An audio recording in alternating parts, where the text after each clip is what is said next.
Hello everyone. So last year you might have remembered that I made a video called Games I Beat 2020, and it's kind of self-explanatory. It's go over games that I beat in 2020. And basically today I'm going to do the same thing but with the games that I beat in 2021. So it's basically going to follow the same format and all of that shit. So I hope you had a great year.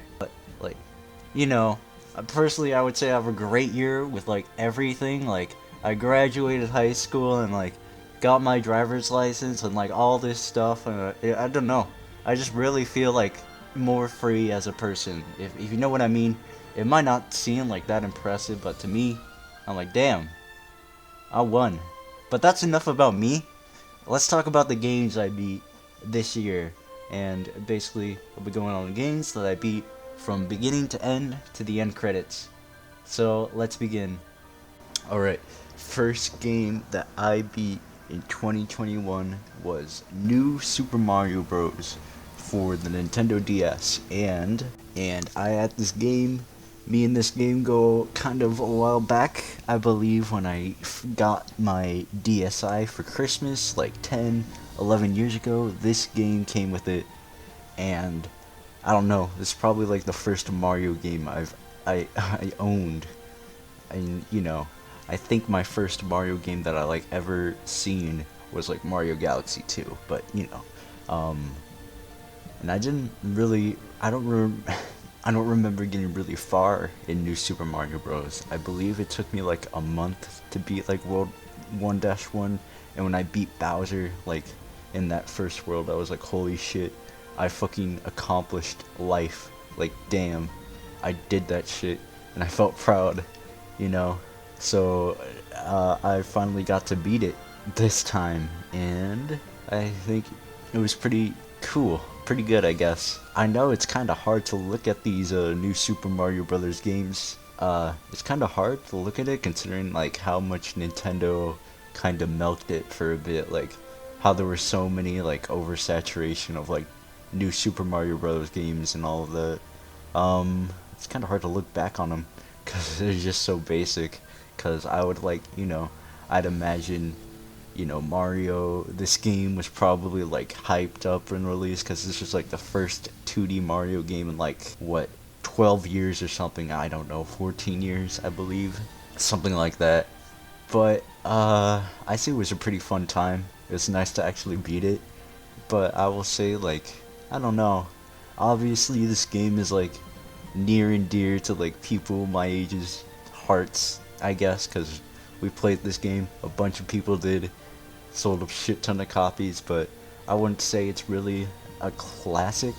Like, is it really as classic as like Mario 64 or Mario Galaxy or Mario World? It's just one of those things. It's like, yeah, but I think it's a pretty good game, and yeah, pretty good game. Yeah. Next is Fire Emblem, the Sacred Stones, the 8th entry in the Fire Emblem series, and the last one for the Game Boy Advance. And I would say this is definitely like the most okay Fire Emblem game. It's like not really that impressive. It's like cool. It's not bad. It's not terrible. It's just okay. I think most of the Game Boy Advance Fire Emblem games have really big problems that kind of hinder it and kind of stop it from being like something truly great. Like obviously the hand-drawn sprites and the Game Boy Advance and like all of the animations are like some of the series best. Like those fucking animations are ingrained in like Fire Emblem fans' souls and all of that. But I don't really know. I'm not really big on this entry. I will say I definitely don't think this game is as easy as Fire Emblem fans say it is. Like, obviously, yes, you can just be Seth, and I think you can beat the game pretty easy. Or maybe I just suck at this game. I think I just suck at Fire Emblem. But there were definitely some moments in this game where I just kind of struggled.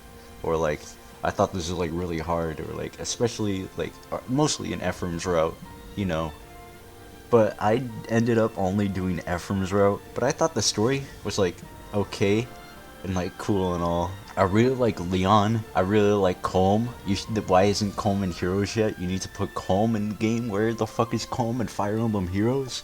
And I like Larashell and all of those characters. So overall, Fire Emblem Sacred Stones, I think it's pretty alright. Pretty cool. I think it's a good beginner Fire Emblem game because it has like grinding and stuff. By the way, side note, I kind of prefer grinding in Fire Emblem games. I just kind of like it because I like to grind the supports and like I like to read them, if that makes sense. But anyways, off topic. Next game, Hyrule Warriors: Age of Calamity.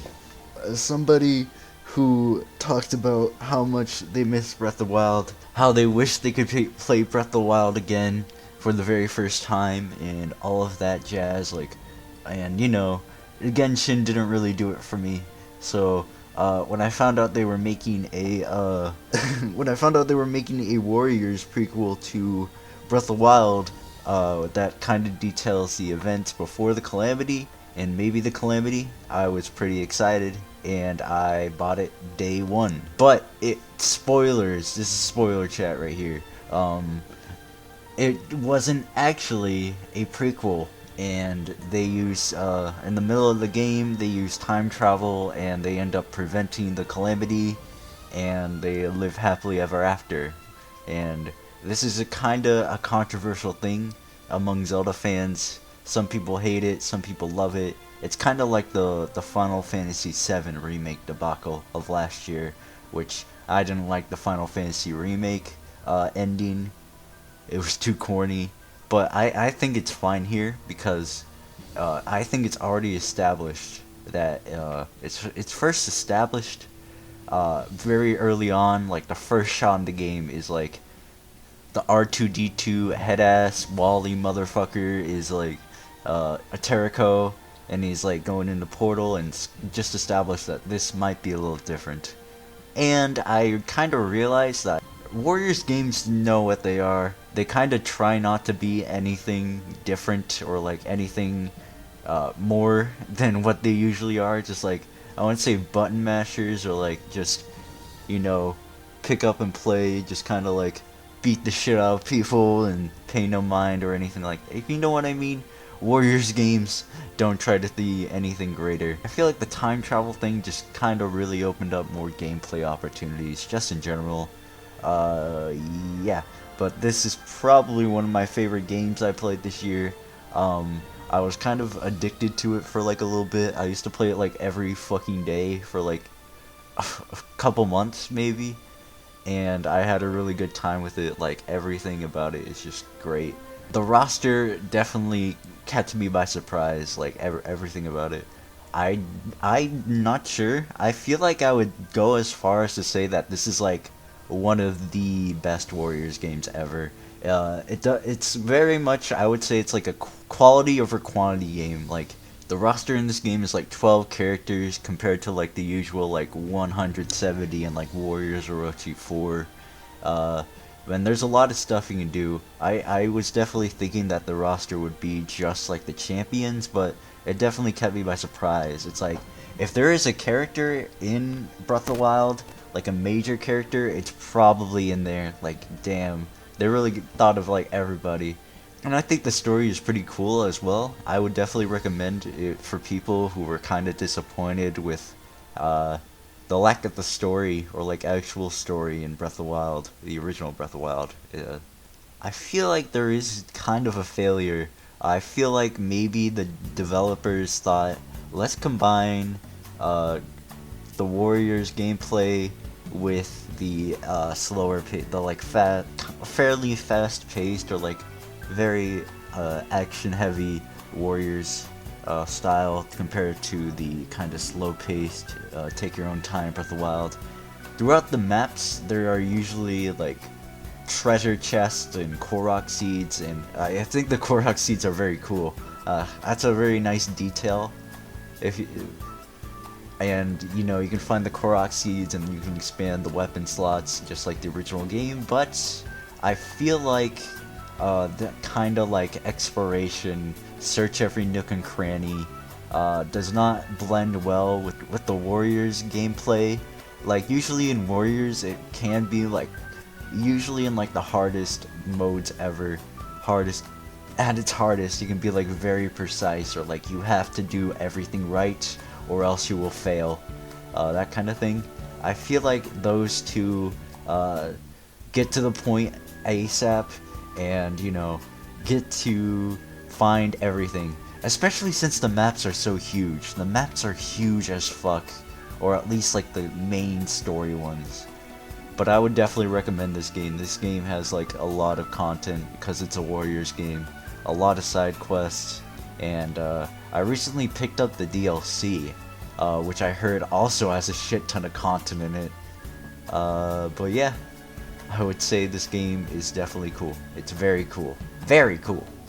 Next up is a very short free game that is on the PlayStation. I believe it's only on the PS4, I believe, or whatever you use. That is A King's Tale Final Fantasy 15, which is a free title for the PS4 used to promote Final Fantasy 15, and it's about Noctis' dad, King Regis, and his buddies, and it's very cute. It's like King Regis is telling Noctis a bedtime story about like his story as like a young prince and like his gang, which is kind of like, it kind of mirrors like the party members in Final Fantasy 15, the actual game. And it's a beat 'em up game, a very short beat 'em up game.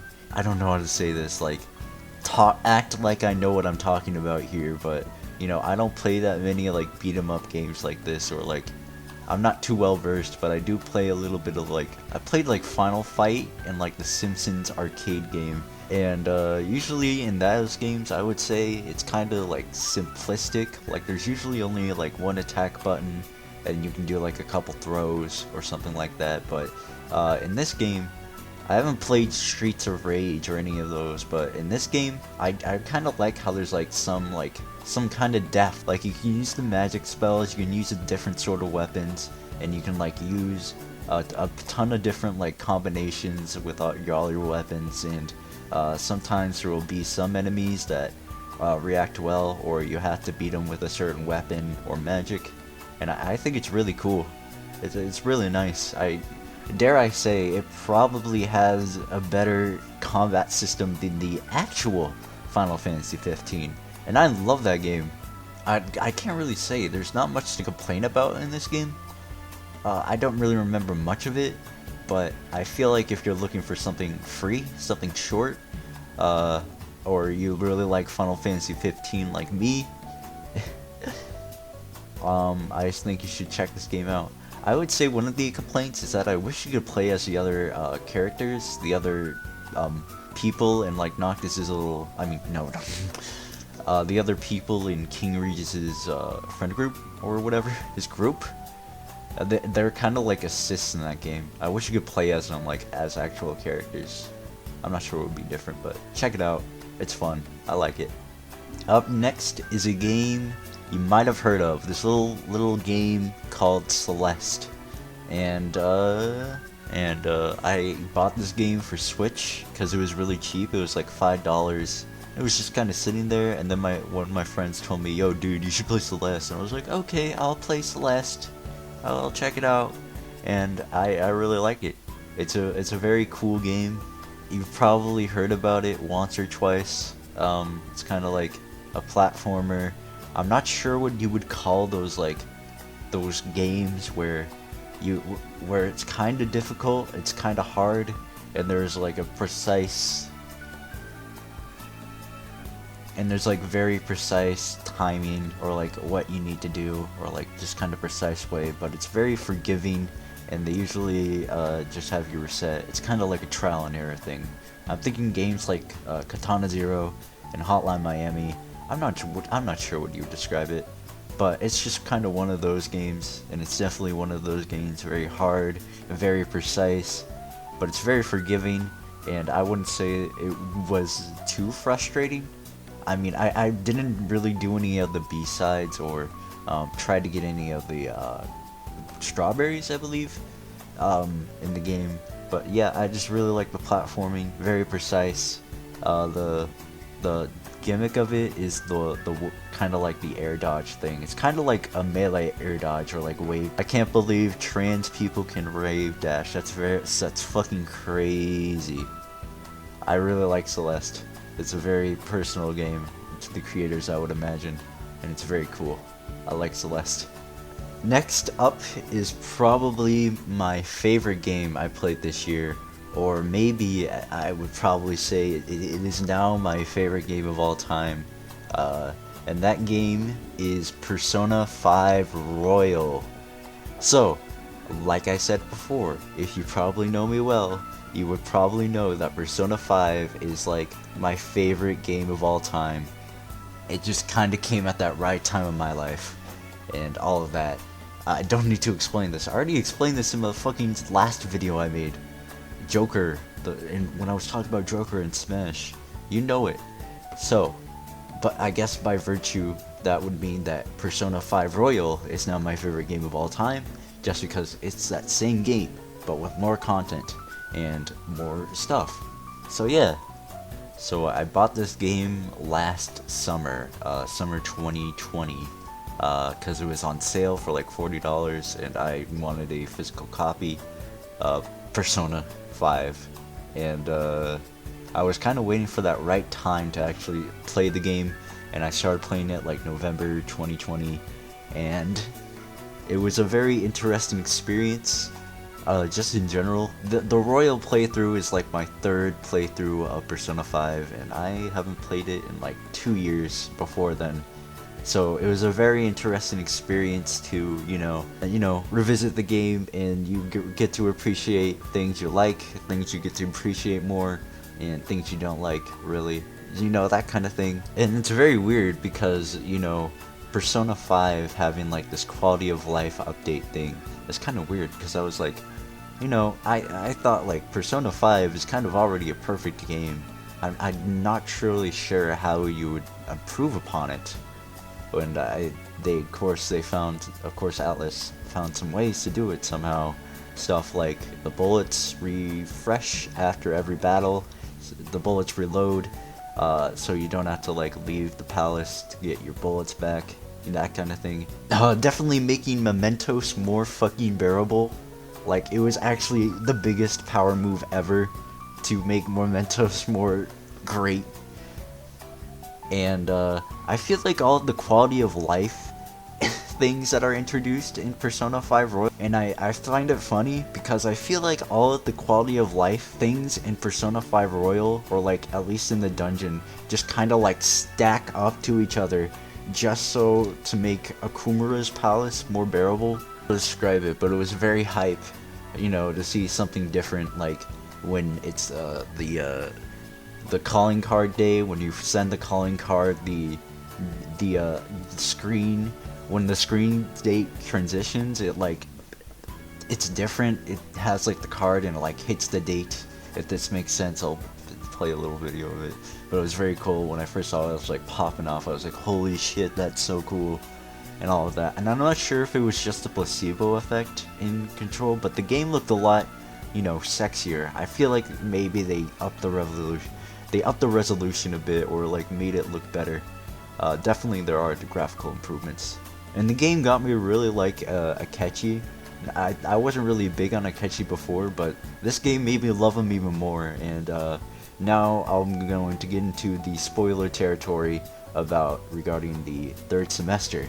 So I'll go this timestamp, and that'll be when I'll stop talking about the third semester. The third semester, in my opinion, is like one of the best. I don't know.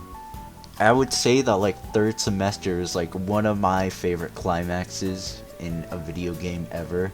Like, everything about it is just so perfect. I really like how the story is presented and how it kind of makes you think. One of the things I feel is kind of great about the Persona series is this kind of weird wish fulfillment thing. Like how in Persona 4, there is your shadow self. It's like the deepest, darkest part of yourself, and it makes you wonder, like, stuff like, what would my shadow be? And, you know, if I was the Phantom Thieves, who would I target? And stuff like, what if I peaked in high school? you know, that kind of thing that just kind of makes you think and kind of has that like weird power fantasy thing. I feel like this is full effect here with Maruki's reality, and I feel like it really makes you think about, you know, him, his powers, what would happen, and, you know, how it would you take that offer. And I really like how the story makes this like kind of reasonable, kind of no-brainer cause just feel kind of questionable. It makes you feel kind of uncomfortable just seeing everything seem so normal, and it makes you see like, this isn't right, I don't like this, and all of that. And it just makes me think, like, would I take Maruki's offer? Like, personally, I'm not sure. I feel like I'm very fortunate in life to, like, you know, not have a terrible life and all of that, you know. I feel like I got pretty easy, but I feel like I got it pretty easy mostly. But if I was like the shitty, fucking disabled, homeless, amputee, like wheelchair, Vietnam veteran who is like PTSD, is out in the street and, you know, just had the short, shittiest hand in life, and Maruki went up to me and was like, yo, I can make you happy, would I take that? And I don't know, I wasn't really big on Kazumi, but Akechi, Akechi was so good in this. It's like his little snark, evil, like fucking I don't give a shit, and he's like saying that shit like, and it all just comes back, and the finale is like great, and I love it, and it hits different. And I was like, you know, you had that post Persona depression after you beat that game. I was like, damn, what do I do now? But yeah, I really enjoyed Persona 5 Royal and the third semester, and obviously I don't think I mentioned the music.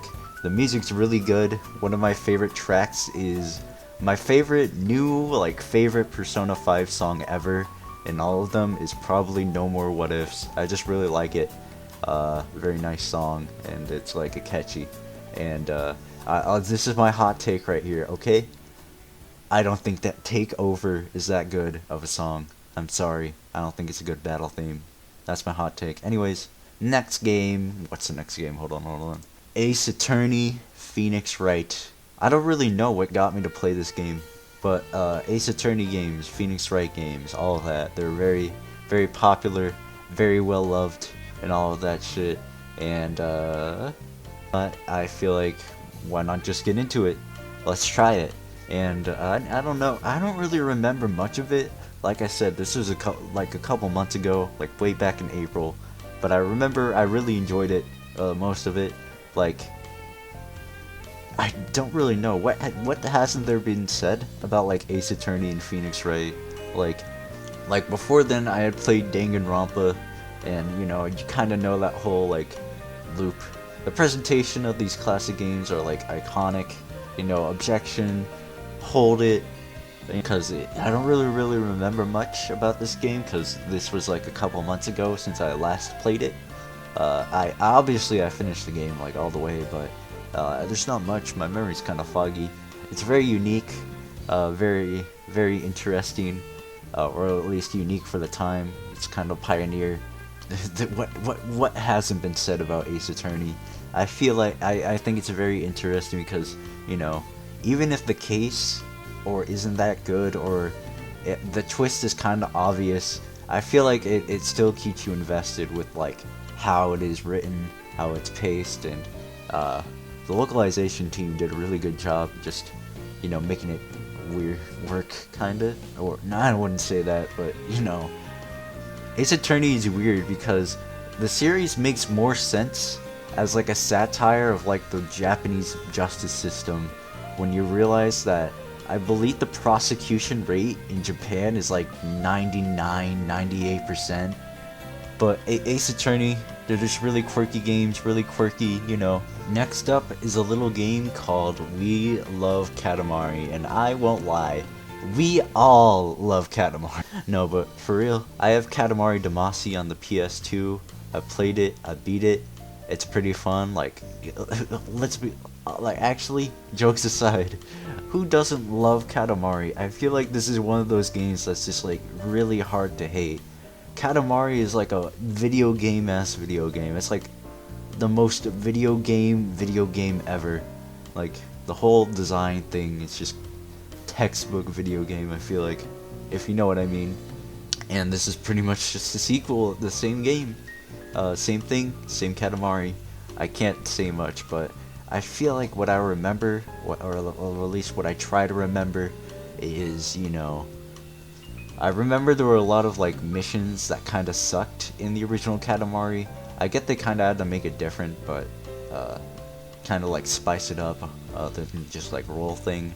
But I remember there's like that stupid cow mission and like all of that other stuff that's just kind of like, dude, I just want to roll shit up. Why are you making me do this? I don't remember there being that much of that in the We Love Katamari. It's just kind of straightforward, you roll stuff, and I appreciate that there aren't that many missions that suck ass like the other one and all of that. But it's just a fun Katamari game. You roll the ball up, you make ball big, and you win the game. There's nothing to complain about. So we love Katamari. We love Katamari. Okay, I can explain this next one. Lego Marvel Superheroes. Okay guys, I'm sorry. I am a soy boy. I love browsing Reddit. I love looking at Marvel movies and watching Marvel movies and soy facing and playing Nintendo Switch and everything, and, you know, having my wife's boyfriend fuck her. Sorry, sorry for being a cringe soy boy, but as somebody who had Lego Batman 2 as a kid, and I really liked it, but I really liked the open world part of Lego Batman 2. That's probably like the best part of that game. Just being able to like roam around, fly around Gotham City, and do a bunch of puzzles and stuff around, and, you know, kind of explore. And this game, Lego Marvel, is kind of the same game. It's made by the same people, made by a year apart, you know, that kind of thing. You know, it's basically the same game, but instead of DC, it's with Marvel. And there's not really much to say about this game. Like, it's a Lego game. Like, I feel like Lego games haven't really like evolved gameplay wise, which is kind of either like a good thing or a bad thing. I would say they're kind of like the Muso game of the West, where maybe if you get something you like, you know, put a bunch of fan service in it and just have like a junk food old time, that kind of thing, if that makes sense. And it's also like a kids game, which, you know, it's for kids, so there's a lot of stuff that is just, you know, you feel, you as an adult, a grown ass man, you kind of have to dumb yourself down to really enjoy it, you know, because it's for kids. Something us adult males, but I guess Lego games are still kind of creative, I would say. I feel like there's a lot of, I don't know, you can tell they can still make of like fun puzzles or something to do, but I don't know. I feel like the Lego games, this Lego game has voice acting, and like all the ones after this have voice acting, and I feel like it definitely worked better. The Lego games definitely worked better without voice acting, personally. Like, there's a lot of like creative like funny choreography, or like kind of like how you set up the scenes without being able to communicate. But I would say it was alright. But I guess this game was pretty cool. As a kind of like a casual Marvel enjoyer, somebody who plays like Marvel vs. Capcom, or like reads a couple comic, I like what they had here. And you can tell, like, holy shit, it's fucking Scrimblow from that one comic. I was like, holy shit, I love Scrimblow Master. And all the bitches talking about, where is Fantastic Four in MCU? Where is X-Men? Where is my X-Men and Fantastic Four in MCU? It's literally right here. Like, all the characters, I would say all the characters that were in the MCU are pretty much kind of coded as their like Marvel Cinematic Universe counterparts. So stop bitching and play Lego Marvel Superheroes if you want that shit, okay? Capiche? Alright. Next is Sonic Generations, and like Phoenix Wright, what hasn't been said about this game? You know, it's pretty much fan service for Sonic fans, and you can't really go wrong with that. There was a lot of stuff that I liked, or not stuff that I was like clamoring, but you know, it's stuff that I think is pretty decent, or like stuff I think is pretty faithful, or like cool, clever. Arguably, you could say this is like the last good Sonic 3D platformer. At least until Sonic Frontiers comes out, right? Right, guys? It's going to be good, right? Right? Yes, let's go. I can't really say much. It's just a fun Sonic game. This plot is very simple, but you can't really complain about the plot being simple. There's not really a plot to begin with. And I think I tried to 100% this game, but I just kind of gave up after a while. I remember there was a really hard one where you have to like beat Time Eater without dying or something, and I was like, I can't do this shit, I'm quitting. But I like Sonic Generations, it was pretty nice. Just Sonic Team, make sure classic Sonic doesn't show up in any modern Sonic games. Please, can you like separate them? I don't want classic Sonic and Frontiers, so make sure he doesn't show up. Thank you. Up next is a little game called The World Ends With You. So I played this game for the DS, pirated of course, because that game is expensive as hell. Don't get mad at me, Mr. Square Enix. But you know, around this time, you know, the anime was about to come out. You know, obviously there was that new Neo Tooie coming out and all of that. It was like there was a bunch of new Tooie shit coming out because The World Ends With You coming out. I thought, hey, this sounds like a great time to get into this game and play it. And I just want to say, first off, the fucking chokehold, the fucking monopoly that Tetsuya Nomura had on like teenagers in like the early 2000s or like the mid 2000s is like crazy, with like Kingdom Hearts, Advent Children, this game and like many others was like taking over the shit. And Versus 13, which was supposed to come out too, like literally your favorite could never. And I feel like this game is definitely like a 2000s time capsule. Oh, I say it like a British person. Anyways, or at least my idealized version of the 2000s.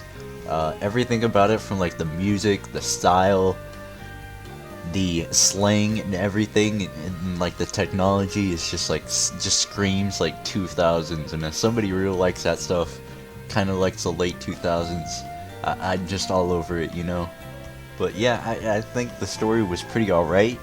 I think it's more about the characters and their kind of interactions, and about the writing and the script, and more about I feel like the story definitely does not, I don't remember it having any low point. I think it's pretty straightforward, or like what you're doing and all of that, and I feel like it stays consistent pretty much throughout the way, even with, you know, everything. I'm not really sure how to feel about the combat system in this game. It's basically like two screens, and you control one of them with the D-pad, and you control Neku with the touchscreen, and you do a bunch of stylus stuff, a bunch of flicks, stuff like that. I don't really know how to feel about that. Like, it's interesting, it's great, it's kind of unique, and I think it's pretty cool. But with the stylus, I feel like when I was playing the game, I was playing this on the DS, like I said. I feel like it was kind of hard to, like, you know, kind of get my precise actions, because, you know, maybe I want to flick, maybe I want to like touch the screen, and it ends up doing something completely different. But the controls will definitely take some getting used to. Sorry, I can't speak right now. The controls are definitely getting used to, but with there's a lot of pins you can get, a lot of things you can get, and all of that, and I think it's pretty good, pretty solid. There's a lot of possibilities you can use, combinations and all of that. And also the music, like obviously the music is probably like the essential part of this game. I don't think 3 minutes clapping shows up in the international version, but that's definitely a good one. Someday is great. Owari Hajimari is also great.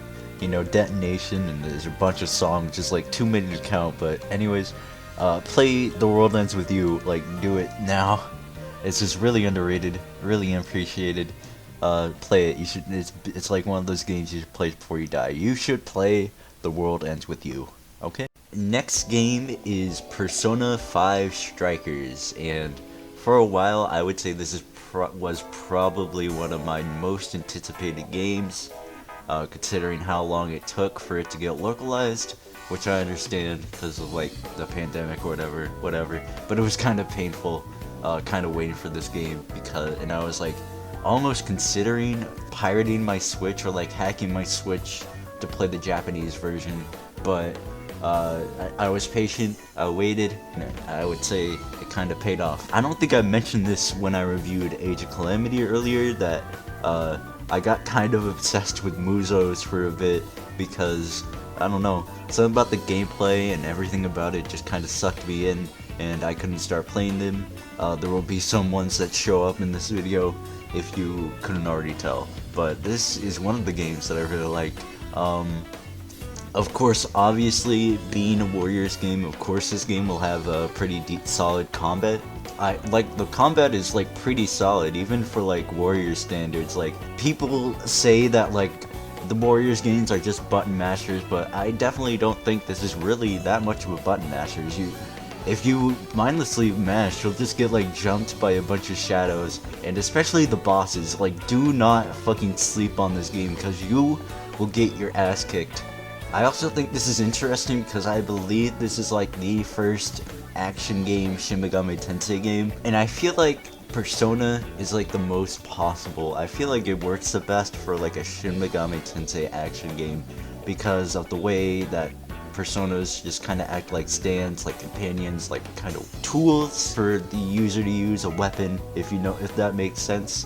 I definitely think that works better. I definitely think the way Personas work works the best in an action game format. And I really like that it's pretty much just like the gameplay is just like Persona 5, the same kind of dungeon crawling kind of aspect. Instead of fighting turn-based battles, you fight them in an action kind of Muso thing. But unfortunately, I'm not really sure. I feel like this combat is not. I feel like the combat and the way this game is kind of formatted, or like how it kind of works, doesn't really fit it. Like, I think I had more fun fighting like face-on-face demons rather than the legions and legions of demons that you usually fight in the game. And definitely had more fun with the bosses, because those were like really fun. Like I said, this game's combat feels really good. I tried to play all of the characters mostly equally, except for Ann. In my opinion, like, Ann sucks ass in that game. Like, I think she's like the worst character, and she's probably like my favorite female character in that game too. What the fuck? Anyways, and I think as most people know, the original plan for Persona 5, like the original game, was to be some sort of like backpacking adventure around the world. And that kind of concept of this game just kind of carried over to this game, which I think is very interesting. I really enjoyed the Japanese tourism, the kind of like celebration of Japanese like locations and other stuff that isn't usually Tokyo, Japan. I just thought it was very interesting to go to all these locations. I wanted to make a video, I still have the footage, but I'm just like kind of lazy to make it, about comparing the locations in Strikers to the actual locations in the game. The locations in the game are actually kind of accurate, and I'd definitely like to get back on that video because it's definitely interesting in my opinion. But then we go to the story, which I think it's okay. It's kind of like Persona. It's more like you're more there for the character interactions rather than like the big story. I think that's just kind of how Persona is in general, but I think the story was pretty decent. However, I did think the story was kind of played safe in the long run. Notice how in games like Persona Arena, or say like Persona Dancing Mute for all I care, they usually give out like kinda essential, like kinda major character changes. Like, say the Persona 3 redesigns, which I would say is kinda major, just to see how the Persona 3 cast is doing. I wouldn't say that any of the Persona 5 spin-offs really do that kind of same thing. Maybe if they make another Persona 5 fighting game with Persona 4 characters, right? but I wouldn't say there were any like essential changes. I definitely think it's the same after at the end of the game. Nothing really changes other than like a couple things, and spin-off characters won't really be recognized after the game. Does this make sense? I don't know how to explain this. I think I am doing a terrible job.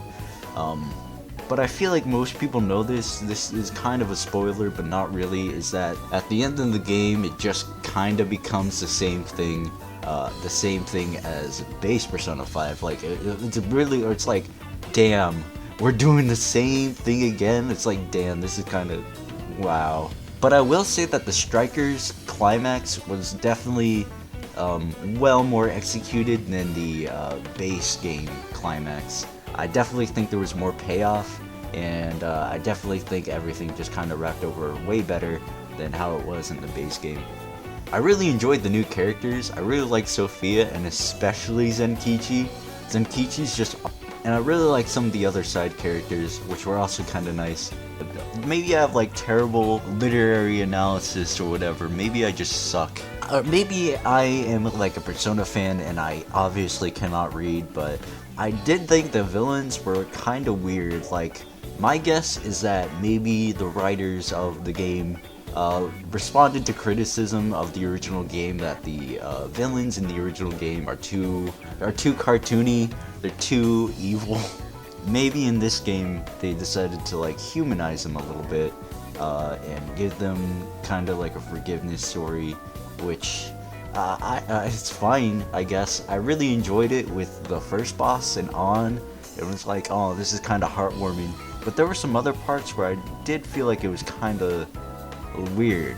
Like, oh, this character is a fucking dick and they like abuse people, but they were sad, so it's okay. I'm not really sure, but I like some of the moments, but sometimes I just like, you sure? You sure? And there's also this like really evil business guy. I deadass forgot his name, and it's like throughout the game he's introduced, and you're like, I wonder if he'll show up, but he doesn't show up. He just kind of comes and goes. He gets arrested. I'm not sure if you were supposed to fight him or something like that, but he just doesn't really play that big of a role in the long run. And also to mention that I actually platinumed this game on the PS4, and I will say that experience was like a fucking nightmare. Like, you basically got to play the game like through and out again. Like, you have to max out all your characters' levels, which means you have to beat like a fucking boss like 10 million times. You level up pretty fast though. The final fucking quest where you have to max out your bond skills, which requires you to max out your bond level to level 99, and that basically resorted to me beating the same fucking boss like 10 million times, and when I finally got it, I was like, I finally did it. Platinuming that game is like, holy shit, why? It's so much grind. It's so grindy. It's so grindy. Other than that, I enjoyed this game. I like Persona 5 Strikers. I feel like I said, I definitely recommend this to I would say I would recommend this game to people who, Shin Megami Tensei fans who don't really like Persona, because I definitely think there is some worth in seeing like a Shin Megami Tensei action game. Or I don't know. Maybe they like it, maybe they don't. Oh, and the music in this game is really good too. Like, but other than like the vocal tracks, like, it's not by the same people. It's by Koei Tecmo and House, and not like Shoji Meguro, but they did a really good job replicating the style, and maybe like making it a little different. It definitely feels weird, but there are definitely some really good tracks in there. I would say some of them sound more acid jazz than the actual original game, which I don't know. I know a thing or two, I would say. Next up is another Muso game, kinda, technically, not really, of Attack on Titan 2. Attack on Titan 2. You might know how I ended up feeling about Attack on Titan, just as a series in general. I moved on. I encourage most people who are still upset about how the series turned out to like do the same, like Move on. I did it. Come on. But regardless, let's get those serious feelings out of the way and talk about the actual game. And this game is actually like really good for like an anime license. It kind of has this. I said it was kind of a muso because it kind of is. It kind of has the same like gameplay flow. Like you're in a map and you slay a bunch of titans, but you kind of slay it differently than like instead of like fighting legions and legions like how you usually kill like thousands. You kind of go around the map. You go around zipping on like the maneuver gear, and you slash titans. You get behind them next, and you slash their napes or whatever they call it. It's just like the anime, and they really did a good job like perfecting the feel. Dare I say, it makes you feel like an Eldian, slashing all the titans, maneuvering around, and you know all of that stuff. I feel like I just want to say it because I feel like that's definitely. I'd imagine that the developers spent like a long time trying to perfect it, so I really appreciate them for doing so.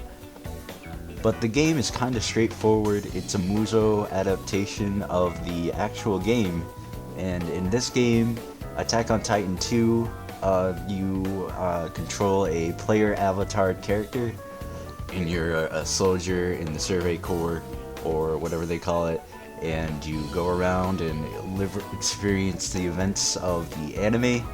But I would say I really like my playable character that I made in this game. I named her Lariat, and she is awesome. And if she was a actual character in the show, she would probably be my favorite. She is my OC, Do Not Steal. One of the things that I think was very interesting, personally for me, is that I don't remember much about Attack on Titan Season 1. Season 1 of Attack on Titan, like the anime, I think is... obviously the pacing's very slow, and there's a lot of characters that just come and go. Their only purpose mainly is to just die. So, when I see... It was very interesting to see these events kind of happen again and like be reminded, be like, oh yeah. Most of my memory of the show just comes after Season 1, where Season 2 starts and, you know, all that stuff happens. So it was kind of nice to like refresh my memory and be like, oh yeah, this happened, and be like, huh, oh it's that character, are you alive or not? And then I had to remember if they like died in the series or not, or they were still alive. But the game adapts like most of the series from Season 1 to Season 2, the base game. It has that, and there's also a DLC that covers the Season 3 of the anime, which I haven't played. I should play it someday. I did think this game was a little too long. I think it's mostly because, just like the actual Season 1 of Attack on Titan, not much happens for how long it is. There's a lot of filler. Also, I want to say that I bought this game for the Switch, and by the way, Koei Tecmo games and Warriors games usually are expensive, and I was kind of fortunate to get this game for like $30. Like, last time I checked, this game was like $80 on Amazon. It's crazy. But on Switch, obviously, since it's a Warriors game on this engine, and I don't think Warriors games are that very well optimized. The Warriors engine, whatever they use, is not very well optimized for the Switch. It's not bad per se, but the graphics are very noticeably bad, and sometimes the frame rates just kind of really get bad. But it's mostly only when it's kind of hectic and there are like a bunch of titans on screen. Like I said before, because this game controls differently, it can be a little weird to like... Sometimes if you... So that was a voice crack there. Sometimes it gets a little weird, it gets a little tricky. Like, sometimes you'll just be kind of fucked in a corner and you just have to chip away at the same titan, and you have to hit him like 100 times because your blades are broken and all of that. I feel like it's probably an intentional choice because the urgency of the show. That's something that the other 3DS games did not capture. That game was like the 3DS game was like really easy, but this game has some like difficulty in that kind of urgency of the actual show. It was a very interesting experience because I beat this game in June, and that was like 3 months after the ending, and it was just kind of interesting to be like, huh. I went from liking... when I played this game, I was like, I went from liking the show to not really liking this show as much as I did, but that's enough. I don't know. It's still a really fun game. It has nothing to do with Isayama. It's still a really fun game regardless of Isayama's questionable writing decisions. If you want to know what I'm talking about, check out those my thoughts on Attack on Titan's ending. If you're very curious to how I truly, very curious to feel how I feel about the ending, and there will be spoilers, of course, but regardless, fun game. I liked it. Next up is Tales of the Abyss, and I played this game on the 3DS. The 3DS port is actually pretty decent. You'd expect it to be like terrible, but other than like a couple frame rate drops and obviously the frame rate is not as good as the original PS2 version, I think it's pretty good. This might sound a little petty, but there's something about like Tales of the Abyss fans online that, I don't know, just kind of set me off. Like, usually Tales of the Abyss are very elitist and very, I'm not sure what you'd say it. They herald their game as the best game in the series and refuse any criticism and don't think very highly of the other games in the series, and they're just kind of snobs about how their game is so good and they don't really appreciate the flaws or kind of embrace them. So with Tales of the Abyss fans, how they usually don't take lightly to criticism just kind of soured my mood of the game, but I won't let the fans kind of change my opinion of the game. This game was pretty cool. So basically, Tales of the Abyss is about a kid named Luke Fonfabra, and he's originally a dick. He's kind of like a spoiled brat, but then he learns to not be a spoiled brat, and that's kind of the magic of the game. Luke's character is probably one of the best characters in the game. Like I said before, I think the Tales series probably has like some of the best characters in JRPGs. I really like them. They're really good, and of course, Tales of the Abyss is no exception. I really like all the characters in this game.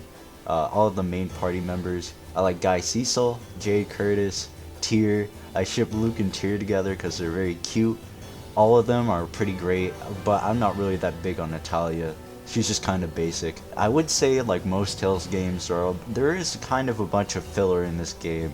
I would say there's kind of stuff that I don't think really mattered. After a while, I would say it's just a bunch of like backtracking.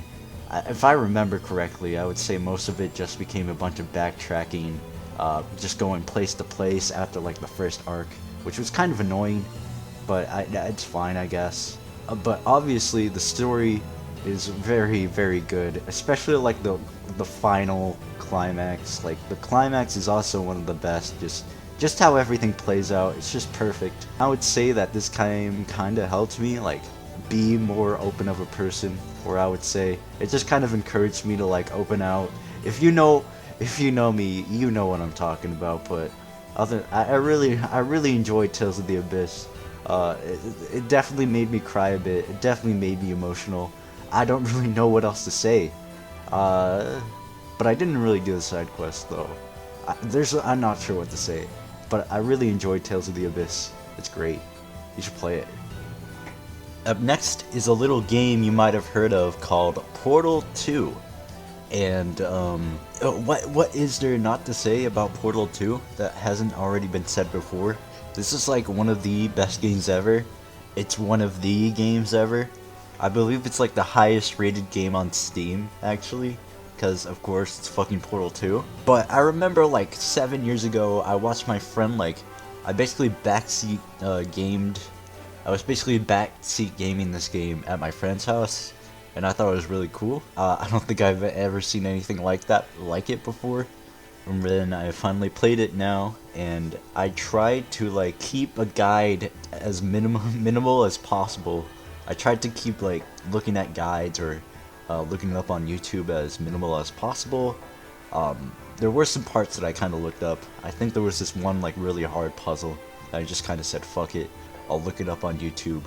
But most of the parts I got stuck in actually were like where I was supposed to go in between the puzzles. I really like the atmosphere of all the places, of course. The characters are great. You know, Wheatley, GLaDOS, they're all great. All the performances are great. It was mainly just where I was supposed to go I got lost a lot in the places that aren't actually puzzles. And this is actually the first Valve game I've actually beat, so I definitely need to check out their other games, definitely. The Half-Life. But I still haven't done the co-op mode because I don't have any friends to play Portal 2 with. Next up is Metal Gear Rising Revengeance. And like all the other games that I probably have already said before, it's probably like the fucking like millionth time I said about what has not been said about this game. This game is like one of the best games ever. It is the game ever. I said this before in my Portal 2 review, but I don't care, because Metal Gear Rising is fucking awesome. It's one of those games that I just cannot believe exists. It's like, it's so crazy, it's so great, but I'm not really sure if Kojima wrote this or like any of that, but it's so crazy and over the top and like such a different change in the Metal Gear series, but it still kind of keeps like the core. It still tells like a good story about like, I don't know, justice and like America, imperialism bad or something like that, war bad. It still is able to like kind of bring out that Kojima message or whatever. It's just kind of crazy that they like make a game. It's like Metal Gear Solid 4 kind of concluded the series, and then they make a spin-off of the series like 4 years later into the story, and it's Raiden, a character that which wasn't really popular with people in the first place, and make him like a fucking badass, like fucking, oh, and it's so good. And then at the beginning of the game, it's like you fucking slice open a Metal Gear, the fucking weapon that the entire series is named after, and that you've like spent the entire fucking game trying to stop. You just fucking rip that shit in half and you like lift it up, and it's great. And yes, the bosses, great. The bosses and the music. Oh, there was a tweet earlier that said, oh, Metal Gear Rising now has been out for almost a decade, and game developers still have not realized that vocals in songs really help the experience and make it really hype, and that is true. This is one of the greatest soundtracks ever. Like the boss themes, the themes of the bosses just really ups it up. It really, oh god, how do I put this? I'm not a music critic. Bosses just really up that energy, and they just do a really good job personifying the characters and the kind of stakes and like everything about it. This game's awesome. This game is great. It's like one of those surreal ass games. Like I said, everything's so over the top. The bosses are like one of the most memorable bosses ever. You know, Senator Armstrong, Sundowner, Mistral, fucking Monsoon, memes, DNA, the soul. This game, it's just everything. This game, Senator Armstrong is like it's probably like the best final boss fight ever. I'm sorry, I just love this game so much. Like literally, how can you not like this game? This game is fucking dope. Okay, next up, I'm gonna have to mention my whole shtick about Fire Emblem Fates again, but next is Fire Emblem Fates Conquest. I'm a big Fire Emblem Fates apologist. I've talked about this like numerous times before on this channel. You can watch the other videos in the Smash video where I talk about Corrin, and I believe I made like a whole video about Fire Emblem Fates, but I like Fates, I'm not sorry. But I will admit, the only path I have actually beaten in its entirety is Revelations twice, and I haven't beaten Birthright or, at the time, Conquest. Obviously, the great things have been said about Conquest, about the gameplay, just mainly about the gameplay, and how unique it is, and it kind of scratches that itch for hardcore players, and it was purposely designed for hardcore players in mind. But God, I don't want to say this again. I don't want to, God forbid me, I'm going to say the words again for the third time in a row. What has not been said about Fire Emblem Fates? The story is bad, or like poor quality. The story isn't really that good, but the gameplay and like everything about it, that's where the game shines. I'm not sure, I wasn't really big on Conquest. I thought it was cool, it was fun, I guess. I did really like how unique the routes were. How unique the objectives of the maps were. Like, it's more of like a defense. Usually the map objectives are just like root the enemy or like defeat the boss. But obviously those just go down to like kill every last one, kill every last one of them. That kind of thing. But it was like some kind of map defense, some like weird, cool mechanics. I know some people don't really like the mechanics of Fire Emblem Fates, like how gimmicky it is, but I thought it was cool. But this game took me quite a while. Like, I started playing it in like February because I had that like full 5 years of Fate celebration kind of thing, and it didn't take me till like August to actually like finish the game. And I would say it was okay, had a good time. I still pay attention to the story just because, you know, if you're in the roller coaster, you might as well just, you know, enjoy it while you can. And I don't know, I can't really complain about the story because everything bad about the story has already been said. Garen, you're basically just loitering around because your dad's obviously evil, and you know, you kill. And then it takes a while to actually realize, okay, yeah, he might be evil, so let's go kill him after all that bloodshed and just kind of all of that. So it's a weird thing because originally I had wanted to play this game with the permadeath on because that was probably like the definitive experience, kind of like the intended experience of permadeath in this version of the game. And for a couple of chapters, I believe until chapter 10, I had played the game acting like permadeath was on, but it turns out permadeath was not on. For some reason I forgot to turn it off, or for some reason I didn't know it was, I had casual on, which was kind of funny. I acted like it was on. I let Servera die in chapter 10, the infamous chapter 10, and then a little while later I was in my, like, checking my menu and was like, wait, Servera? I thought you died. Or Selena. I think she's called Selena in this game. Like I said before, in the Sacred Stones, when I was reviewing Sacred Stones, when I play a modern Fire Emblem game, I usually like to grind. I usually like the grinding aspects because I like to grind the supports and I get to know the characters even better. But as you know, Fire Emblem Fates Conquest does not have grinding. And for some people, that's a good thing, and for some people, that's a bad thing. And, you know, well, I already knew about the characters in Conquest because of Revelation, but because of that, I didn't really get all of the child units or any of that.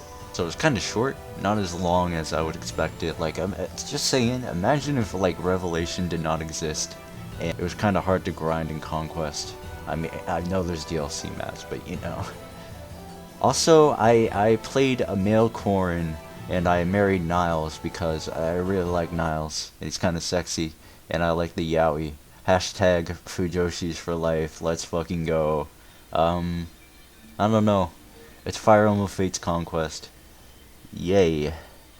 Next up is Super Danganronpa 2, Goodbye Despair. I prefer to call it by its Japanese name, which is just Super Danganronpa 2, or I forgot what it's called, something like that, Super Danganronpa 2, because I like that name better, because Super is like the video game, and, you know. As you know, last year, I played Danganronpa 1, the first Danganronpa game, during the summer, and I really enjoyed it, but before that, I was wondering, like, I wonder which game I would prefer better, Danganronpa 1 or Danganronpa 2. And unfortunately, or maybe fortunately, after playing the second Danganronpa game, I can safely say that I definitely prefer the first game over this game. Personally, for me, I prefer the characters in Danganronpa 2. I kind of like them all. I think they're all pretty consistent in their likability. Like, even Hifumi, I've grown to appreciate Hifumi over the years. But some of the characters I just don't really like in Super Danganronpa. I mean, Danganronpa 2, whatever. And I'm going to go into slight spoilers here, so I'm going to add another timestamp, but I'm just not really a fan of who survived and who got to die. I just want to say that, like, Kazuichi is a Straggit. I don't really like Sonya. I mean, she's alright as a character, but she's just not that very funny when they try to push her comedic elements. Fuyuhiko's really cool. I like Akane. And Hajime is probably like the best Danganronpa protagonist. Do not at me. That's the truth. Who else lived? Oh, and Fuyuhiko's like my favorite in the series. I definitely wish some characters got to live.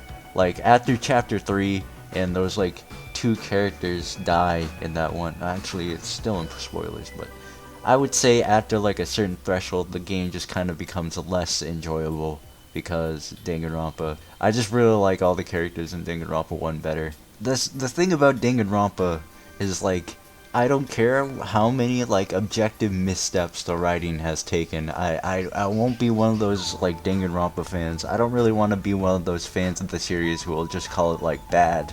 Oh, like, oh, the series sucks. Everything about it is bad, but I still like it because I don't know.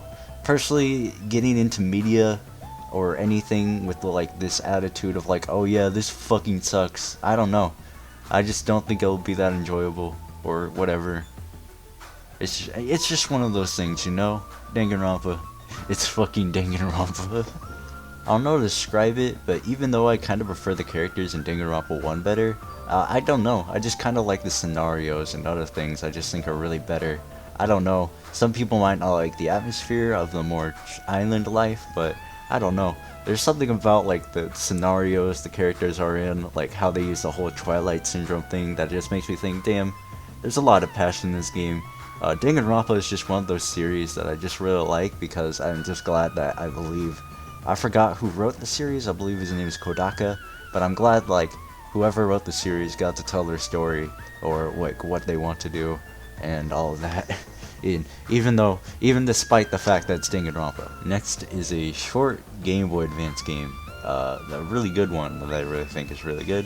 It's called Astro Boy Omega Factor, and this is a game based off Astro Boy by Osamu Tezuka. I'm a big Tezuka fan, big fan of his works and everything. And this is a licensed game by Treasure Co. And Treasure made games like Gunstar Heroes and Wario World and Sin's Punishment. Just a bunch of like cool games. Oh, and Ikaruga too. Just a bunch of like cool games that are not usually commercially viable and just kind of make their hardcore little games. They're kind of like, people call them like the platinum games in the 90s, and if they make like a licensed game, they can usually make like a pretty good licensed title, and Astro Boy Omega Factor is one of them. This is like some sort of like platformer beat 'em up action game, and it's really cool. It's just a very cool game, very fun game. I just like how you can do like a bunch of supers and special moves, like you can, as Astro Boy, you can like shoot a giant laser, or you can like shoot the entire screen with guns, and it's like goes to the entire screen, and it's kind of like, you can feel very powerful, which is very weird to say about an Astro Boy game because it's Astro Boy, but it's just a game that just kind of makes you feel, I don't want to say make you feel like Astro Boy, but I don't know, it just lets you get the power, and it's kind of very satisfying. I will say, some of the level design is kind of basic. Like usually it's just a bunch of platforms and just kind of like flat, or usually they will just give you like they'll just like throw in a bunch of big enemies, like a bunch of enemies that are like just sized bigger, and you just have to fucking plow through them. And but I really like how there are like a bunch of other Tezuka characters, like characters not even exclusive to Astro Boy, like Blackjack, Princess Knight, Kimba. All of those like Tezuka classics show up, and they appear as characters, and very nice. I would say if you like Osamu Tezuka's works, or just Astro Boy, or you want like a fun short platformer, you should check this game out because this game is very cool. I like it. I'm not sure if you would classify this as a game or just a little something. It's a story mode. It's the story mode for Super Smash Bros. Brawl, Subspace Emissary, and wow, this is a fucking classic right here. Like literally, it's the Subspace Emissary. I remember, well, mainly I'm not sure if I should just talk about like Super Smash Bros. Brawl as like the bigger picture, or just talk about the mode entirely, but I'll just say like I remember playing. I'm just gonna go on like a whole full on. I remember seeing like Super Smash Bros. Brawl on this the website Smash Bros. Dojo when I was on the computer, and it felt like it felt like something I was not meant to see. It was like so surreal to see this shit. Mainly because it was a Mario game and a Kirby game that was rated T for teen, and I was like, holy shit, this looks raw as hell. What is this like godforsaken game that I see? And something about like all the characters that I didn't really know about. Obviously, I feel like most people have the like Mario, Kirby to like Smash pipeline. That's like the beginning of the pipeline of Smash. Those are the only two character franchises I was familiar with at the time. And then like in 2012, one of my friends who had the game, we used to play it a lot, and I got to experience the Smash Bros. Brawl for the first time, or like my first Smash game. We played Subspace Emissary a lot. You know, there was a lot of playing at the Subspace, and it was just very cool to see all those characters re-interact. One of the things I kind of lament in Smash Bros. Ultimate is that in the base game, the characters don't really interact in a interesting way outside the trailers, which just kind of sucks considering it's supposed to be a big crossover game. Before then, I had beaten like the Subspace Emissary like twice, because why not? Once in like 2015, another in 2018 during lead up to Smash Ultimate, and now it's my third time playing the game. And you know, it's the same thing. I would say like the actual gameplay of the Subspace Emissary is alright. There's nothing really to complain about. I guess you could say it's a little basic.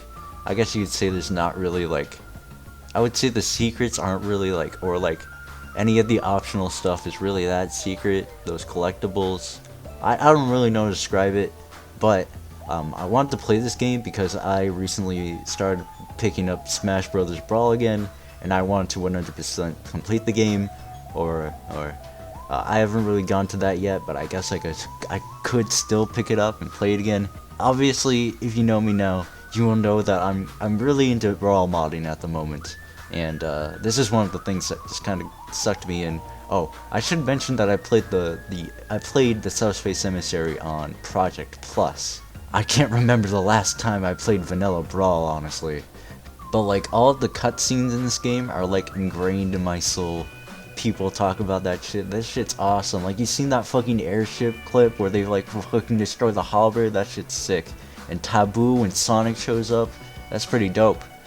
You know, Subspace might not be perfect. I would imagine there's some flaws to it, but I don't know. People are fucking capping, because when Smash Ultimate was coming up, it's like new. People were saying like World of Light was better, and it's like, you're generally capping if you think, like, you're generally stupid if you think that World of Light is better. Like, no offense to World of Light, but this is obviously the better fucking product here. Next up is Luigi's Mansion, and Luigi's Mansion was my big Halloween game I played this year. I played Resident Evil, but Resident Evil 2, but I didn't really finish it, so unfortunately about that. Maybe I'll pick it up next year, or soon. But I have beaten Luigi's Mansion, the original, twice before this. Now it's my third time, once in 2016, once in 2018, and here's the third one, 2021. It's Luigi's Mansion. I really like the atmosphere in this game, obviously. I don't know what else to say about I don't know what to say about Luigi's Mansion. I really like the atmosphere. I haven't played the other games in Luigi's Mansion series. I really want to check out Luigi's Mansion 3 because it looks really cool. But nothing really beats the like atmospheric, like kind of pseudo baby's first horror game experience of Luigi's Mansion. And when I was playing this game during this year, my girlfriend was mainly watching me. I was like, hey babe, want to see me play Luigi's Mansion? And we had a great time, kind of just, you know, bonding over that game. I would say not that kind of bonding, but you know, having fun playing the game. You're watching me play the game, because yeah, I'm the best gamer ever. Anyways, Luigi's Mansion is a pretty good game. I would say there's a lot of backtracking to it, but I guess that's kind of the charm. It does get kind of annoying after a while. And I guess the game's kind of short, but I think the length is kind of the charm. I don't think it's that big of an issue, considering I don't pay for this game. because I emulate games. Ha ha ha ha. Anyways, I like Luigi's Mansion. It's probably one of my favorites, but probably not my favorite enough to like be in my top 10, but nice game. I like Luigi's Mansion. Next up is probably my game of the year, because it's probably one of the few new games I've actually played this year. And that game is a little game called Neo, The World Ends With You. And obviously you were probably wondering, when was I going to get this game? It took me a while to finish it, which you probably have seen coming, considering, you know, how much I like The World Ends With You, the original game. I really like the original. And this is probably one of my most anticipated games for a while as well.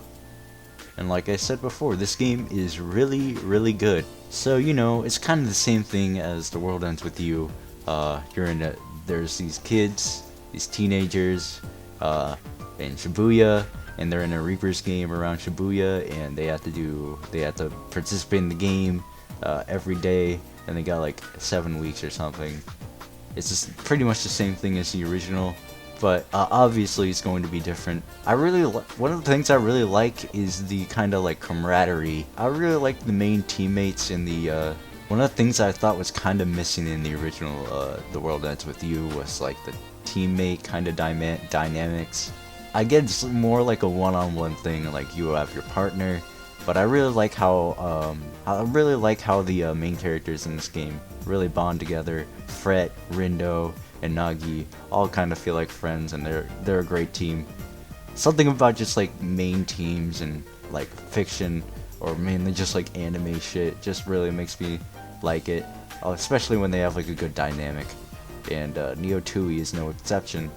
And I'm kind of glad that I really like Neo 2e, even if it's like not in the most mind-blowing game or like the most technically demanding game. It's just one of those games that I'm just kind of glad exists. Like, I'm glad we got a sequel to The World Ends With You, you know, fucking 14 years later, and I'm glad it's a game that's kind of just about the game and less about the graphics. The games look really good, by the way.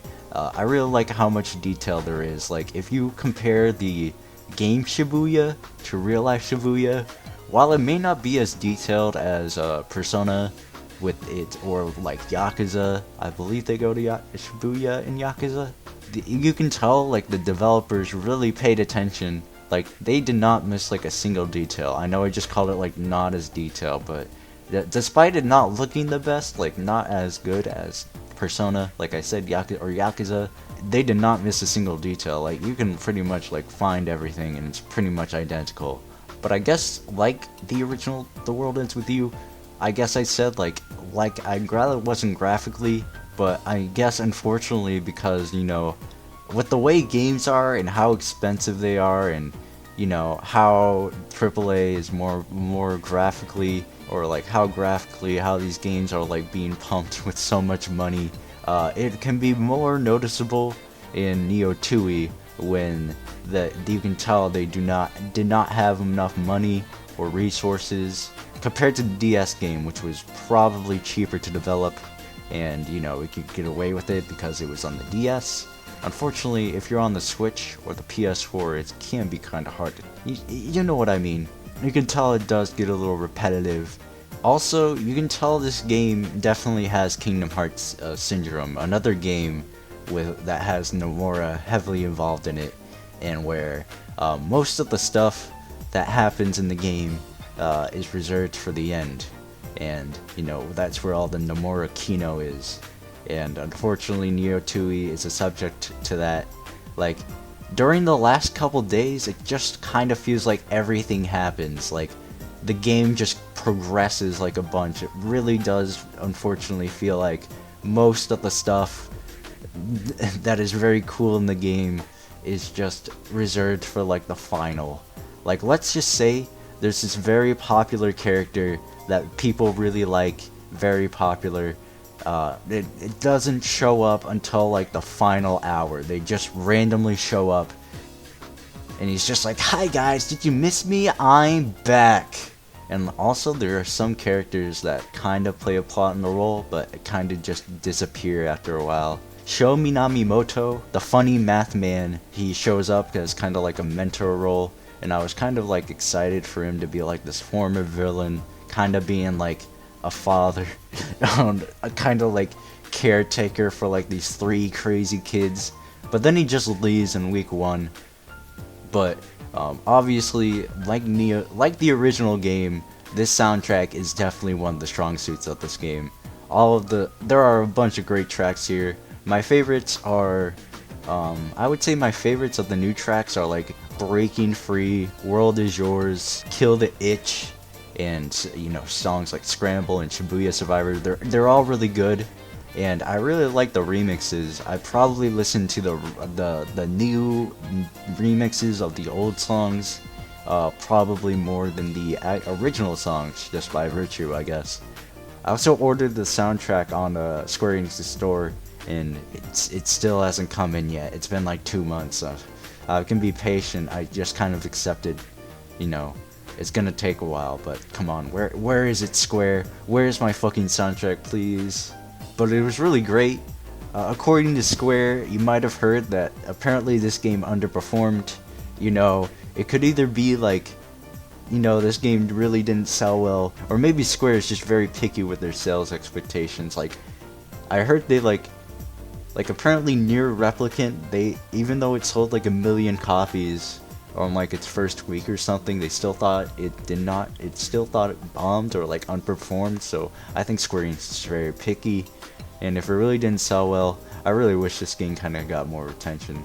I really wish it did, but I'm not really sure how The World Ends With You would be as like a franchise. You can tell the developers have like really big ambitions for the game, but with how repetitive the series is, or I would say how great it is, I'm not sure. It would be great to have more, but I feel like it's just one of those once in a while things, if that makes sense. Next is my yearly playthrough of Super Mario 64. Around November, the beginning of November, I start a playthrough of Super Mario 64 because it is like one of my favorite games, and there's not much to say what I have not said before. It's the PC port, it's the Render 96, it's everything, It's kind of crazy, those Mario 64 texture people, they'll like look at some obscure CD to find the exact texture of like Bowser's nutsack, and they'll put it in the game unfiltered. It's just very crazy what they're doing. But there's not much to be said that has not been said before. I previously said it in my the last year video, because I play this every fucking year. Not much to say, but there is a lot to say about the next game on this list, Trails in the Sky, the first chapter. And if you don't know what the Trails series is, which is totally fine, it's kind of a niche game, but the Trails series is an RPG by Falcom, which is part of the larger The Legend of Heroes series, and all of the games in the Trails series, supposedly, except for like one, which doesn't really count, all take place in the same universe. They're written in a way in which certain events, characters, locations, and everything about it just come back in the game, and it makes it really pay off if you play all of the games in the release order, and just play all of the games and like embrace everything about it. So the games are written very well, and it really makes it feel like it's all one big living world, at least what I first played in the first game. And this is the first game in the Trail series, Trails in the Sky, and it's part of the first arc, the Trails in the Sky. I believe it's the Liberal arc, the Liberals arc. And so me and this game kind of go way back, like 2 years ago, or in 2020. I tried to play this game, and it's very interesting because before then I had tried multiple times to get into the Trails series, and somehow it could not stick.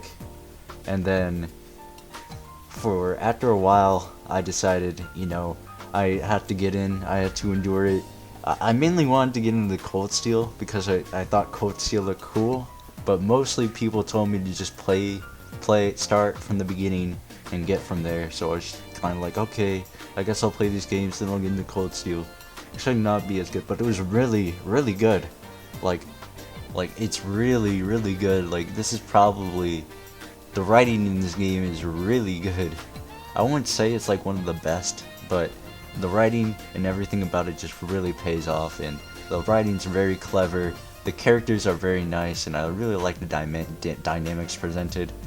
My favorite character is probably Olivier.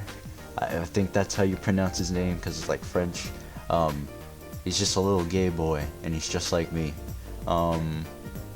And I think the localization is actually pretty good. Like, I feel like this is one thing that most people know about the game, but in the original Japanese version, usually when you open a treasure chest, and I believe like it's something like the text strings about like the treasure chest, it would usually just say like the same message as like, this treasure chest is empty. In the localization version, since all the treasure chests are empty, quotes are part of different text strings. The localizers made it so like most treasure chests will display some kind of quirky message. It's just very charming, and it doesn't really try to be like that obnoxious, and it's really great. It's just one of those things that really make you appreciate, you know, how much this game is. Usually scripts in the Trail series are very large, like larger than most books. Like, I believe this game has like 500,000 characters, and I believe like 1,000,000 Japanese characters, which is very crazy. But that also means that Trails games also take a long time to localize, mostly because I believe there aren't that many people localizing the games, translating them, and you know, just a bunch of factors that go into it. And the next game in the series, or like the next game in the series, is Trails into Reverie, which won't come out until 2023, which is like a year from now. So, but other than that, I really like the story, even if the story is like really slow burn, but I believe it's presented in kind of a chapter episodic format, and you know, usually most chapters will have like a kind of interesting beginning, kind of a mystery to solve, and then, you know, there's a good old like there's a good climax that I think will get you interested and will kind of get you wondering what's going on, what's up, and you know, this game, not really much happens, I'll admit. It's more like an introduction to the world of the Kiseki series, the Trail series, and it just kind of sets the stage for the bigger picture. I really like the ending. The ending just kind of really hit different, and I've currently been playing through the second chapter, when the second chapter is really, really, really good. Like, holy shit. This is like peak fiction, dare I say. Peak fiction, if I ever had to say it. And obviously with Falcom games, the Falcom games usually have like a big priority on the music. And the music in this game is really, really good. Like, the track Silver Will probably might be one of my favorite video game soundtracks ever. Like, that song is really good, and it's just very great. I'm very excited to see what the Trail series has. I'm planning to play all of the games soon. I can see myself finishing the Sky games by like spring break, which is like March 20 something, the third week of March, and I could see myself finishing the Crossbell games, I believe, over the spring, and I could see myself getting the Cold Steel by the summer, and who knows how long that will take me. But I'm very excited for this Trail series. There's like 10 games that I have to play. And I haven't even played that many Fire Emblems. I don't know how many Mario games I've played, but it's probably about 11. I don't remember. But I'm very excited to see where this Trail series goes. And payoff is going to be huge, I think. And the final game I mainly beat in 2021 was Kingdom Hearts. Previously, I bought the PS4 collection with 1 and 2 and the other games in 2018. Started playing Kingdom Hearts 1, and I just kind of stopped after a while. I believe I stopped playing after I beat the Aladdin world. And, you know, after Sora got announced for Smash, I decided to get into the series again. And so I picked the game back up, and I played it, and I finished it I feel like Kingdom Hearts is a very interesting experience because, you know, it's the first game in the series, and you can kind of feel you can kind of feel the series just kind of in its infant stages, like it's trying to find its identity. Like you can kind of tell that Square Enix was just kind of thinking about making like a fun little like 3D Mario 64 platformer with Disney characters. I believe like their main philosophy was like they want to make like a big 3D platformer, but they don't have like a recognizable character as recognizable as Disney. And then they were like, oh shit, we got Disney on our shit. Now let's make that game. No, because obviously after Kingdom Hearts 2, Kingdom Hearts Action Combat probably became like the deepest, most complex action RPG ever, especially for a fucking Disney game. I believe the charm about Kingdom Hearts, or what I really like about Kingdom Hearts, is that Disney is kind of strict about their characters, very conservative about their characters, especially Mickey Mouse. Especially when it's like how Mickey Mouse could not show up in the DuckTales, the new DuckTales for some reason. You know, stuff like that, just kind of like weird, like brand control stuff. So I kind of embrace how Kingdom Hearts just kind of puts these characters in this weird ass situation with fucking Square Enix. Square Enix characters in Sephiroth and Cloud. Obviously, in Kingdom Hearts 3, you can kind of tell there was some kind of like corporate meddling, and you know, it's obviously not going to always be like that. But in Disney, with how like corporate or like how kind of bland Mickey Mouse usually is, and his appearances just on like the mainstream, it's just very nice to see Mickey Mouse show up as like this badass fucking like Reaper sword kind of like master thing. It's just very, I don't know, it's very fun. I'm just glad something like that exists. And one of my favorite things about the first Kingdom Hearts game, probably one of the most underrated things, is the English voice cast. I think it's very funny that for the first English portrayals of most of the Square Enix's characters, they got like real life actors, or like kind of real world, like maybe Hollywood actors to play some of the characters. Like obviously Haley Joel Osment, or however you pronounce his name, you know, the kid from Sixth Sense. Other movies is Sora. Billy Zane is Ansem, I believe, in this game, and all of that. But it's mainly funnier when you realize that they got Mandy Moore, you know, 1 year after like the Princess Diaries came out, to voice Aerith in this game. The guy from Buffy, I forgot his name, but he played Squall in this game. And don't even get me started on Lance Bass Sephiroth. Lance Bass from NSYNC as fucking Sephiroth. Like, wow. It's just very funny to know that like that happened. But yeah, I'm not really sure which game to play next in the Kingdom Hearts series. I've been playing through Chain of Memories, which, you know, is Chain of Memories, but then I need to get into, but I'm not sure if I should continue playing that game or just play Kingdom Hearts 2. So, yeah, Kingdom Hearts. I like it. Here are some bonus games that I wouldn't say I really beat, but I played them and I had a lot of fun playing them this year. And the first game I'll give this special nomination, honorary nomination to, is Guilty Gear Strive. Now, Guilty Gear, this is the latest title in the Guilty Gear series, came out this year, and Guilty Gear is a fighting game by ArcSys, and it's a good game.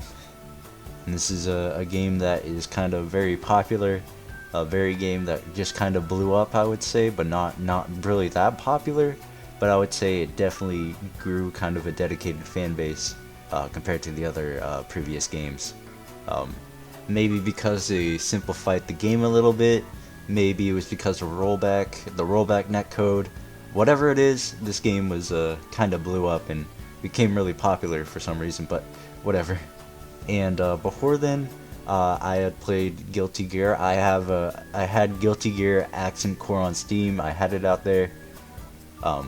Before then, I tried playing Guilty Gear, and for some reason, the game didn't really click with me at first. Like, I have a Guilty Gear Accent Core on Steam because I got it on sale when it was really cheap, and you know, I like the game, but something about the gameplay did not click.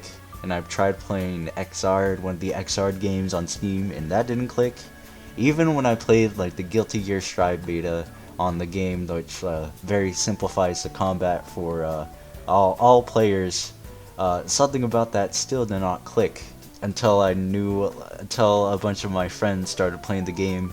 A bunch of people I know started playing the game, and you know, I decided to cave in, give it another shot, and I bought the game. And I really like Guilty Gear, and now I would say I really enjoy it. I would say this is like one of the fighting games that I probably got in like the earliest. Like usually fighting games, I think usually when they're when they're very late into its like shelf life, or like very late into its lifespan, or most people have probably moved on or whatever. Most people are probably better at the game because they've been playing that shit for years. And you know, it kind of gives me not. If I play a like a very old game, I don't really have the motivation to learn the ins and outs of all of the everything about it. But with Guilty Gear Strive, with it being recent and with it being as popular as it is, I really did feel the motivation to actually start playing the game. I am like the best Zato ever. I'm like the best floor 5 Zato. Originally I was a Soul main, but I thought he did get kind of boring after a while, so I decided to play with Zato because I think he's kind of fun, and his matches are definitely more varied. One of the things I like about Guilty Gear as a series is its music. One of the things I really like about Guilty Gear is its kind of focus on music and music references. As somebody who's just a massive fan of boomer rock and stuff like that, just classic music and like just rock music in general, I really appreciate all of the like classical, or like, I don't know, I really appreciate all the musical reference. Like for instance, the main character's name, Soul Bad Guy's real full name is Frederick Bulsara, and which is named after Freddie Mercury, after Queen. And something about Freddie Mercury, I mean, something about Soul Bad Guy's design just kind of screams like, this guy is like a Queen OC. This is like Freddie Mercury's like anime OC. And there's a character named ABBA who isn't in Strive, but they're named after the band ABBA and stuff like that. I just really like how much these games take inspiration from just like classic rock in general, and especially the music here, like especially here with the Guilty Gear Strive music, which I think is really good. I think the songs are really good at portraying the personalities of characters and like their kind of quirks. And when I listen to these songs, I feel like I'm a fucking like analyst. I'm like analyzing what these songs mean, like what kind of like instruments, what kind of like melodies, all the music theory. I'm not even like that into music theory. I just act like I know what I'm talking about, and I just look at that one thing and I'm like, holy shit, this represents fucking Zato's low sex drive. The synths in this song represent Zato's low sex drive or something like that. And I think the songs are really great, but I don't really think that they're that fit for a fighting game like this. Like most of the songs I think are like actual like songs with like a pretty like basic commercial sound structure. I would say they have a chorus, they have the verse, the chorus, the bridges, and most of the songs go over to like 5 minutes, which is longer than like an actual match. And Guilty Gear Strive music is very weird because people are kind of mixed on it. Like people either say like, oh, this is like the best soundtrack ever, or people just say it's like really shit, especially with May's theme mainly, which I think May's theme is pretty good, honestly. If you don't like May's theme, you eat children. I'm sorry, you are a child eater, okay? I do think Guilty Gear Strive doesn't really have enough content, or at least not enough content to warrant $60. It's just kind of like a fighting game thing that, you know, fighting games these days mainly prioritize online and like competitive play, and so because of that, there's not that much solo content. and the roster isn't really that varied, or roster isn't really that huge compared to other fighting games, which might be a plus or a minus. For me, it does get a little boring, considering you might just be stuck to like 1 or 2 characters, you know, compared to Marvel 3, which has a lot of characters, and I think there's a lot of replayability in that game. But other than that, I really like Guilty Gear. This is probably one of my favorite fighting games, and Guilty Gear designs are really great. I would have sex with every Guilty Gear character, minus the underage ones, of course. And yes, even Faust and Potemkin, I would have sex with them, just minus the underage characters.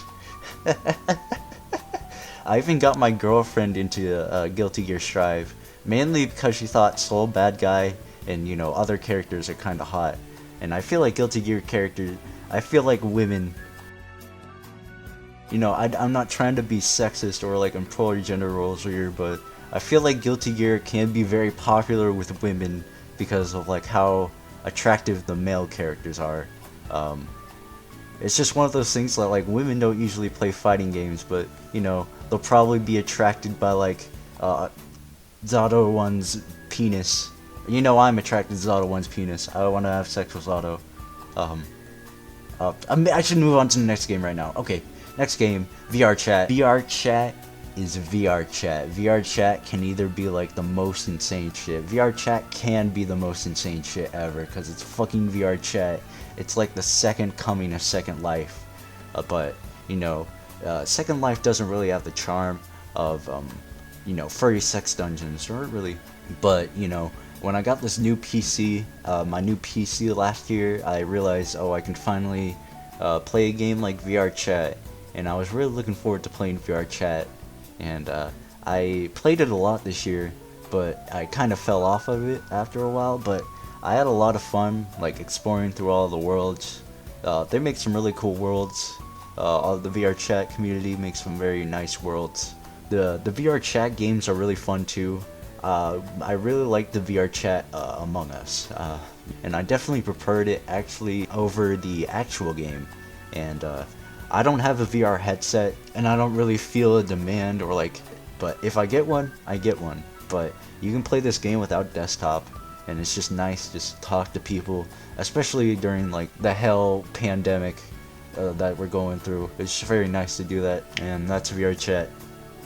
And that is all the games that I finished in 2021, and yeah, pretty good games I played, some pretty great games. Obviously, I feel more motivated to play good games instead of like bad games, because everything I play, I am objectively correct in all media.